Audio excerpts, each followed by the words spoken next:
हाँ तो बच्चों क्या हाल चाल है।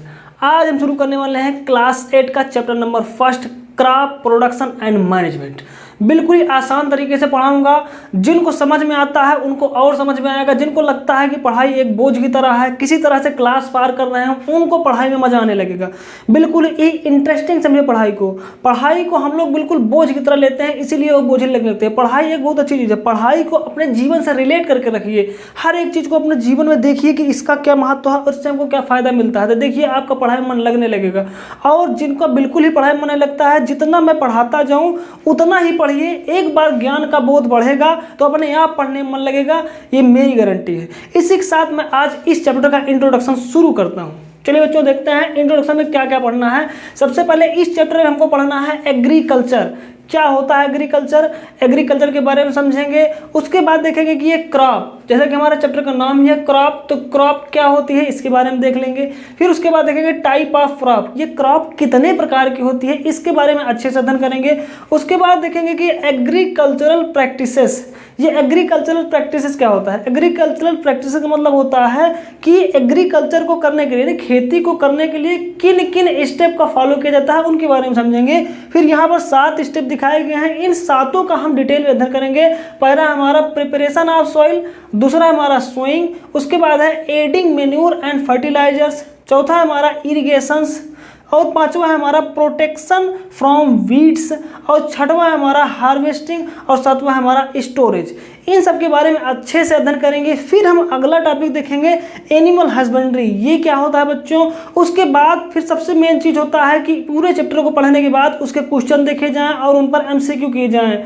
ठीक है बच्चों, तो वही लास्ट में पढ़ेंगे all NCERT book question and MCQ, मतलब NCERT जो बुक है उसमें जितने भी प्रकार के क्वेश्चन है उसको देखेंगे, MCQ को करेंगे। इसी के साथ बच्चों अब हम शुरू करेंगे अपना चैप्टर, आप लोग इसको नोट कर सकते हैं। हाँ तो बच्चों अब हम देखेंगे एग्रीकल्चर क्या होता है। एग्रीकल्चर का मतलब होता है खेती, कृषि। अब ये कृषि क्या होती है इसके बारे में देखेंगे। ये कृषि शब्द आया कहाँ से है। कृषि शब्द हमारा जो है लैटिन भाषा के 2 शब्दों, जैसे एगर और कल्चर, ये 2 वर्ड हैं। इनसे एगर का मतलब होता है फील्ड और कल्चर का होता है कल्टीवेशन। कल्टीवेशन का मतलब हमने लिख दिया है पर उगाना या कृषि करना। तो जो ये फील्ड और कल्टीवेशन, इन्हीं को कहेंगे एगर और कल्चर, इन्हीं को मिलाकर बना है हमारा एग्रीकल्चर। ठीक है बच्चों, agriculture word is derived from 2 Latin words ager and culture. अब आगे देखेंगे कि क्रॉप क्या होता है। मेन चीज है कि क्रॉप से फसल किसे कहते हैं।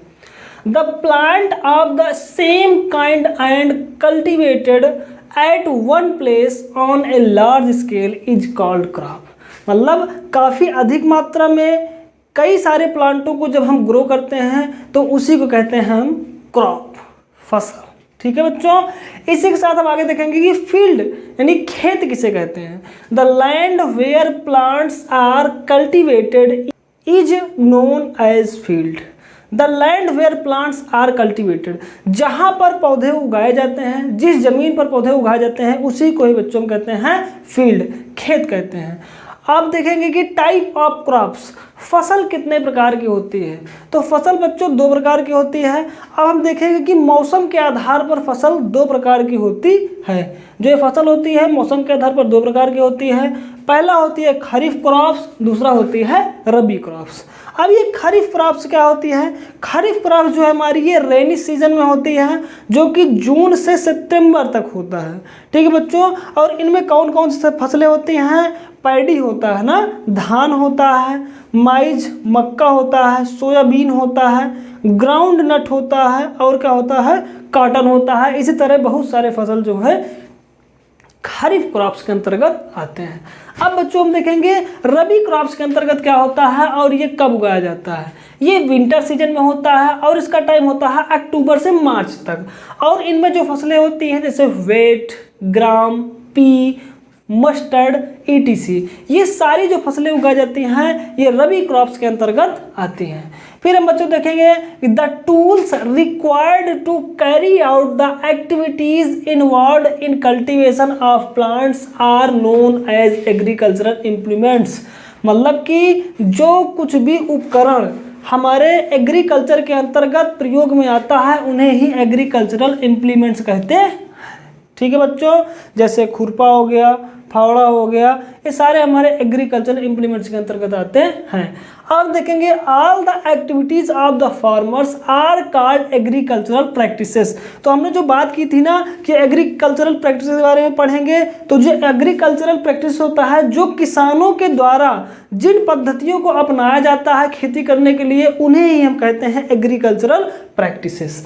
अब हम देखेंगे एग्रीकल्चरल प्रैक्टिस यानी जो हमारा किसान जिन पद्धतियों को अपनाता है, उन पद्धतियों में 7 पद्धतियां हमने बताई थी। अब उसमें पहली पद्धति हमारा प्रिपरेशन ऑफ सॉइल ना, कि मिट्टी को कैसे तैयार करते हैं, इसके बारे में हम पढ़ना शुरू करेंगे। सबसे पहले देखेंगे the first step before growing A crop ना, जो हमारा खेती करने का पहला प्रोसेस है, उसमें हम पहले स्थान पर क्या लेते हैं, प्रिपरेशन ऑफ सॉइल। ये पहला स्टेप होता है और इसमें क्या करते हैं, in this step turn the soil and losing it. इसमें क्या करते हैं, मिट्टी को पलटते हैं और उसे फोड़ दिया जाता है ना।